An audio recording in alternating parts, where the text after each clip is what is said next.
They say the screams could be heard for miles. Summer 1462. You're an Ottoman soldier in the most powerful army on earth. You've conquered Constantinople. You've toppled empires.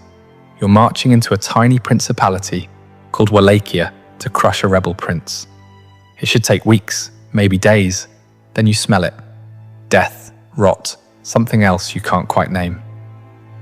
Your column slows, the scouts have stopped moving, and as you round the hill near the capital city, you see it, a forest. But the trees, they're not trees, they're human beings, 20,000 of them, your brothers, your comrades.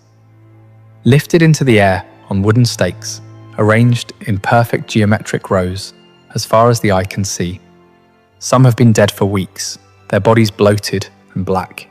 Others are still moving, still breathing, still screaming. Your Sultan, the man who conquered the Byzantine Empire, takes one look and turns his entire army around. What kind of mind creates something like this? And here's the part that should terrify you. This wasn't madness, it was strategy. Cold, calculated, and horrifyingly effective. The story you think you know about Vlad the Impaler? It's a lie. Not because it didn't happen, but because the truth is so much worse. This is the full account of how one man weaponized human suffering so effectively that it changed the course of empires. And by the end, you'll understand why the real horror wasn't what he did to bodies, it was what he did to minds. Let's start with a question nobody asks. What breaks a human being so completely that they become capable of this? The year is 1442. Vlad is 11 years old. His father, Vlad II Dracula, Vlad the Dragon, has just made a deal with the devil. Not a metaphorical one, a real one, with a name, Sultan Mehmed II of the Ottoman Empire. The deal is simple. Vlad II gets to keep his throne in Wallachia. In exchange, he hands over his two youngest sons as hostages. Insurance living collateral to guarantee his loyalty. So young Vlad and his brother Radu are torn from their home and delivered into the heart of the Ottoman Empire. Not as prisoners in dungeons, but as guests in the palace at Edirne and later Egriguz. They're given fine clothes, education, military training. They're taught Turkish, Arabic, philosophy, and the Quran. On the surface, it looks like privilege. But here's what the history books gloss over. This wasn't education, it was psychological warfare. Vlad spent his formative years, 11 to 17, watching his captors perfect the art of empire building. He studied how the Ottomans used fear as a governing tool. He witnessed public executions designed not just to punish, but to traumatize entire populations into submission. He learned that terror, when applied with surgical precision, was more effective than any army, and he learned something else. He was utterly powerless. While his younger brother Radu adapted, even forming a close friendship with the Sultan's son, Mehmed, Vlad refused to bend. According to Ottoman court records, he was frequently punished for his defiance. Some accounts suggest he was beaten, possibly tortured. The exact details are lost to history, but what's certain is this: something fundamental broke inside him during those years. Or perhaps more accurately, something crystallized. He developed what modern psychologists might call a persecution complex, combined with an obsessive need for control, but he channeled it. Every punishment he endured, he studied. Every torture technique he witnessed, he memorized. He was building a mental arsenal, piece by piece. In 1448, after 6 years of captivity, Vlad finally returned to Wallachia. He was 17 years old. 2 months later, his father was assassinated by rival boyars, the nobility who played both sides between the Ottomans and Hungarians. His older brother, Mircea, was buried alive. Vlad was alone, surrounded by enemies, backed by nobody. And here's where the story gets interesting. He didn't just want revenge. He wanted to remake the world in the image of his trauma. He would take everything the Ottomans had taught him about terror and refine it into something they had never seen before. But first, he had to wait. For 6 more years, Vlad lived in exile, plotting, planning, studying military tactics, and political maneuvering, and in 1456, with Hungarian backing, he finally seized the Wallachian throne. The monster was about to be born. If you're fascinated by the documented psychological breaking points that created history's most notorious figures, hit subscribe. We're just getting started with how this broken boy became something far worse than his captors ever imagined. Vlad's coronation feast in 1456 should have been a celebration. Instead, it became the blueprint for everything that followed. He invited the boyar families, the same nobility who had orchestrated his father's murder and buried his brother alive. Hundreds of them arrived in their finest clothes, believing they were there to pledge loyalty to the new prince. The great hall was decorated, wine flowed freely. Then in the middle of the feast, Vlad stood up and asked a simple question. "How many princes of Wallachia have you lived through?" The older boyars proudly answered, 7, 10. Some claimed to remember a dozen different rulers. They were bragging about their survival, their political savvy, their ability to outlast any prince who sat on the throne. Vlad smiled. Then he gave an order. Every boyar who had answered was arrested on the spot. But here's where you see the methodical mind at work. He didn't execute them. Not yet. Instead, he separated them into 2 groups based on age and health. The older ones, the architects of his family's destruction, they were impaled immediately outside the palace walls. Not quickly. The stakes were carefully inserted to avoid vital organs, ensuring they would die slowly, over hours or days. Their screams provided the soundtrack for what came next. The younger, stronger boyars and their families were stripped of their noble clothes and force-marched 50 miles north to the ruins of Panari Castle. There, they were given a choice that wasn't really a choice. Rebuild the fortress with their bare hands or die. For months, they hauled stones up the mountainside.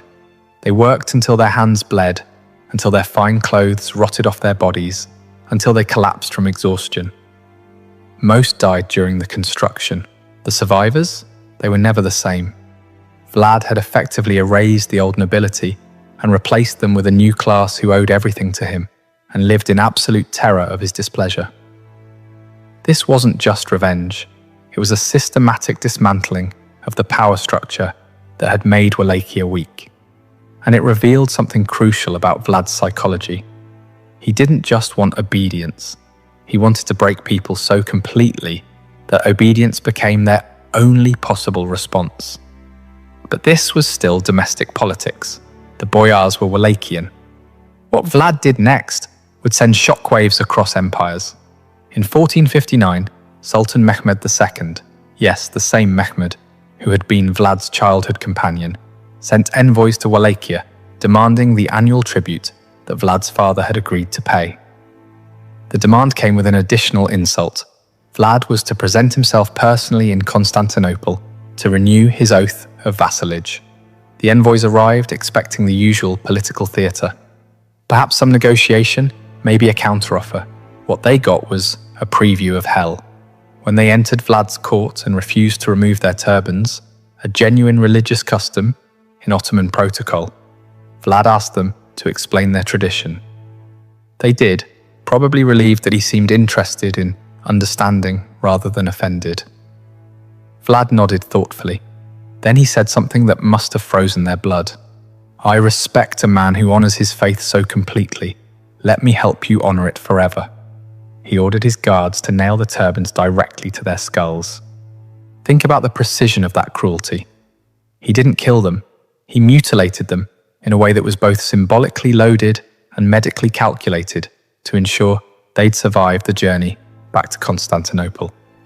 They were walking messages, their screams echoing across the countryside as they fled back to the Sultan. When Mehmed received his envoys, these men he'd sent in good faith, now permanently disfigured and driven half-mad by pain, he understood immediately. This wasn't the childhood friend he remembered. This was something new, something that had taken the Ottoman lessons in terror and evolved them into something even the Ottomans hadn't imagined. War was now inevitable.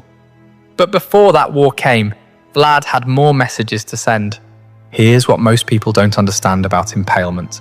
It wasn't just execution. it was engineering. The common image, a stake driven straight through the torso, would kill almost instantly. That defeats the entire purpose. Vlad's method was far more sophisticated and infinitely more cruel. Based on contemporary medical analyses of the descriptions and surviving Ottoman accounts, here's how it actually worked. First, the victim was laid face down. The stake, carefully selected, rounded at the tip, and thoroughly oiled, was inserted through the rectum. But here's the crucial detail. It was inserted at an angle specifically designed to miss all major organs and blood vessels. The victim was then slowly raised upright, and gravity did the rest. Over the course of hours, or sometimes days, their own body weight would force the stake gradually upward through their torso. The path was calculated to avoid the heart, lungs, and major arteries.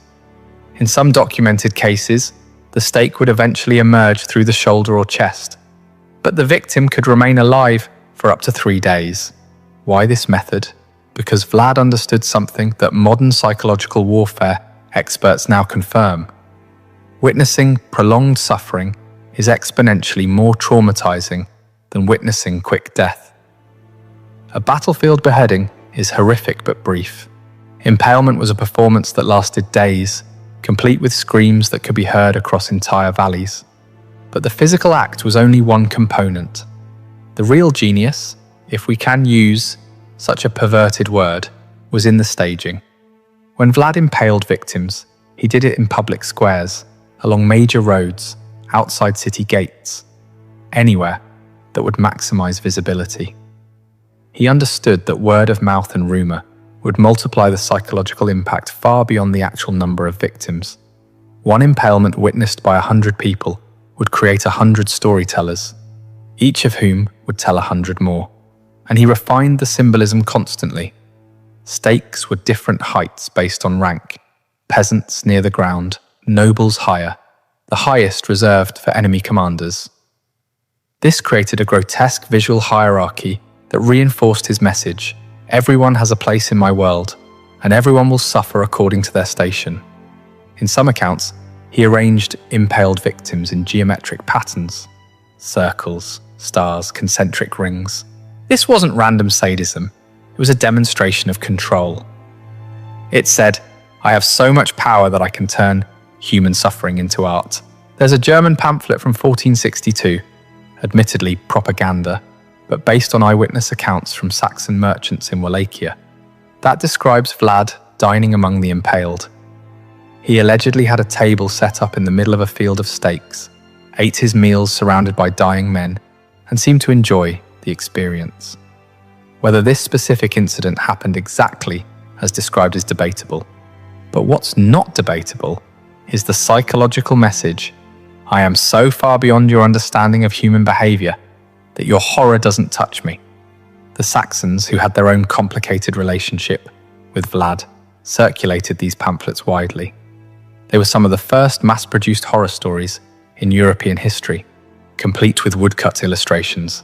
These images, crude but effective, spread across Europe and cemented Vlad's reputation. But here's the question nobody was asking. Was any of this working? Was terror actually an effective military strategy? Or was Vlad just a sadist with power? The answer came in the summer of 1462, and it would prove that Vlad's methods weren't just effective, they were devastatingly so. Sultan Mehmed II had finally had enough. By early 1462, Vlad had not only refused to pay tribute, but had launched raids deep into Ottoman territory south of the Danube. In one particularly brutal campaign, he crossed into Ottoman lands with a small force and, according to his own letter to the Hungarian king, killed over 23,000 people. He even kept a body count, categorizing victims by age and gender. Mehmed, who had conquered Constantinople at age 21, who had crushed rebellion after rebellion, who commanded the most powerful military machine on earth, decided to personally handle the Wallachian problem. In the spring of 1462, he assembled an army estimated between 60,000 and 90,000 men. The exact number is lost to history, but even conservative estimates put it at more than triple Wallachia's entire military-age male population. This wasn't an invasion, it was an extermination. Vlad had maybe 20,000 to 30,000 men total, many of them peasant conscripts with minimal training. A conventional battle would be a massacre. So Vlad did what he'd been planning since childhood. He refused to give them a conventional battle. As the Ottoman army entered Wallachia, they found nothing. Empty villages, poisoned wells, burned fields. Every potential source of food and water had been systematically destroyed. Vlad had ordered his own people to abandon their homes and retreat into the forests and mountains, taking their livestock with them. The Ottoman supply lines stretched longer and longer, and then the night raids began. These weren't typical skirmishes. Vlad had trained specialized units in guerrilla warfare. Small groups of men, maybe 50 to 100, would strike Ottoman camps in the dead of night, killing sentries, setting fires, and disappearing before any organized response could form. They targeted supply wagons, pack animals, ammunition stores. The goal wasn't to defeat the army, it was to make them paranoid, exhausted, and demoralized. But the masterpiece came on the night of June 17th, 1462. Vlad had learned from captured Ottoman soldiers that Sultan Mehmed himself was camped near Targovishte with his personal guard, the elite Janissaries. This was an opportunity that would never come again. Vlad personally led a force of about 10,000 men in what became known as the night attack. Under cover of darkness, they infiltrated the massive Ottoman camp with one objective: kill the Sultan. Contemporary accounts describe absolute chaos. The Wallachians were dressed in captured Ottoman uniforms and knew enough Turkish to cause confusion. They set fire to tents, stampeded horses, and specifically targeted the section of camp where the Sultan's pavilion stood. They came within yards of Mehmed himself. Some historians believe Vlad and the Sultan were briefly in visual contact across the burning camp, but the Janissaries held, forming a defensive circle around their leader. After hours of close-quarters combat, Vlad realized he couldn't break through. He ordered a retreat, and his men vanished back into the night as suddenly as they'd appeared. The Ottoman casualties were relatively light, maybe 2,000 killed, though Ottoman sources downplay the numbers. But the psychological damage was catastrophic. The Sultan of the Ottoman Empire, in the middle of his own army, had nearly been killed by a vastly outnumbered enemy who struck from nowhere and disappeared like ghosts. Mehmed's commanders were rattled, his soldiers were exhausted, and they were still weeks away from Constantinople, marching through a dead landscape where every shadow might hide an enemy. Then they reached the capital, and they saw what Vlad had been preparing for them.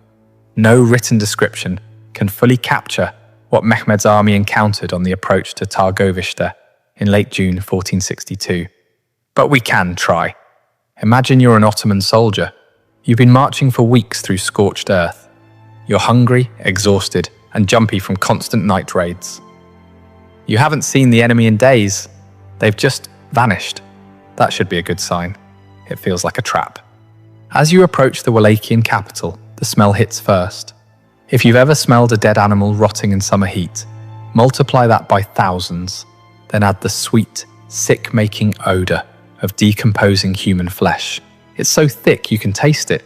Then you see the stakes, the first one, then 10, then 100. Then you realize there is no end. They stretch to the horizon in every direction. Contemporary accounts say the field of impaled bodies extended for nearly 2 miles in length and over half a mile in width. Modern historians debate the exact number. Ottoman sources, probably minimizing for propaganda reasons, claim 10,000. Wallachian and Hungarian sources claim up to 20,000. The truth is probably somewhere between 15,000 and 20,000 impaled bodies. But here's what makes your skin crawl. This wasn't random. The stakes were arranged in precise geometric patterns, concentric circles radiating out from the capital height ordered rows.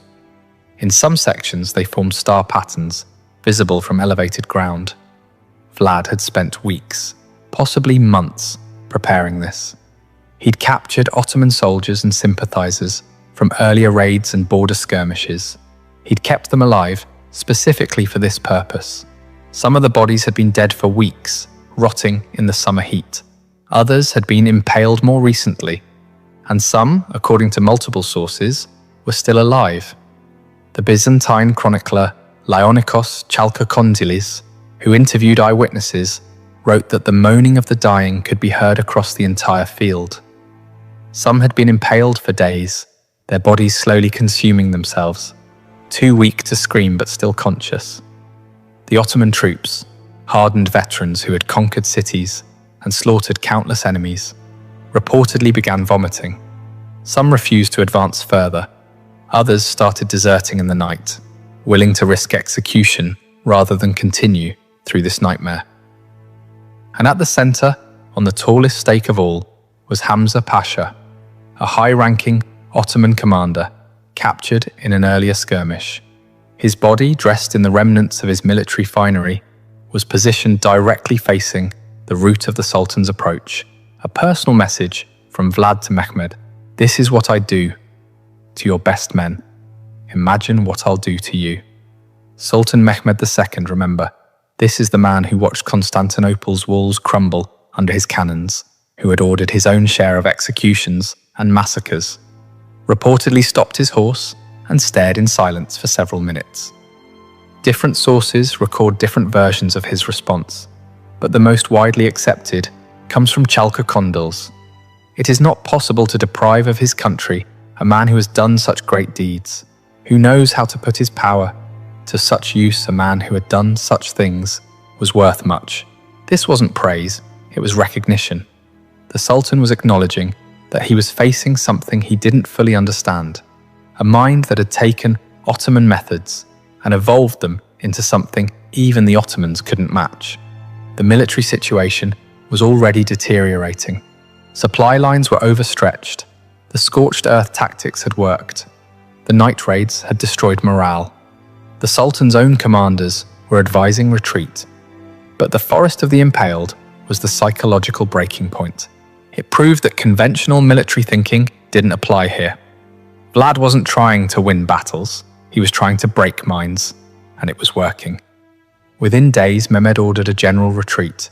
He left a contingent under Vlad's younger brother Radu to continue harassing Vlad, but the Sultan himself withdrew with the main army.